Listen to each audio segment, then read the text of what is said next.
და საშინელებაა, როცა ადამიანმა იცის, რომ ქრისტე არის ღმერთი და ცხოვრობს ზუსტად თავისი მეზობელივით პირობითად, რომელმაც არ იცის, რომ ქრისტე არის ღმერთი. და რომ დააკვირდები ამ ორ ადამიანს, ვერ პოულობ განსხვავებას, ორივე ერთნაირად ცხოვრობს. ვთქვათ, ორივე კეთილია, ორივე კეთილშობილია, ორივე ზნეობრივია, ესმის, ორივე კარგი მოქალაქეა, მაგრამ ერთი მორწმუნეა და ერთი ურწმუნო და კითხვას ვსვავ, განსხვავება არ უნდა იყოს? რაღაცნაირად ახლა კეთილი არაფერს არ აფუჭებს.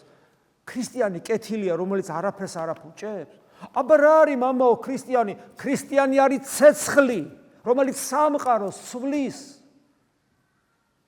ქრისტიანი არის ცეცხლი, რომელიც თავის თავში მარადისობას ატარებს.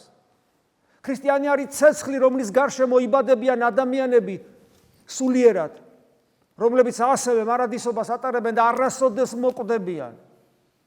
და შენ გინდა ქრისტიანი, რომელიც არის ცეცხლი, რომელიც არის ღმერთის შვილი, რომელიც მარადისობას ატარებს, შენ გინდა კეთილ ადამიანამდე დაახურდაო უბრალოდ? არ არის ქრისტიანი კეთილი ადამიანი. ქრისტიანი არის ცეცხლი, ღვთაებრივი, რომელშიც სიკეთეს არის და ყველაფერი ის არის, რაც ჩვენ შეიძლება წარმოვიდგინოთ და რომელიც შეიძლება ვერ წარმოვიდგინოთ.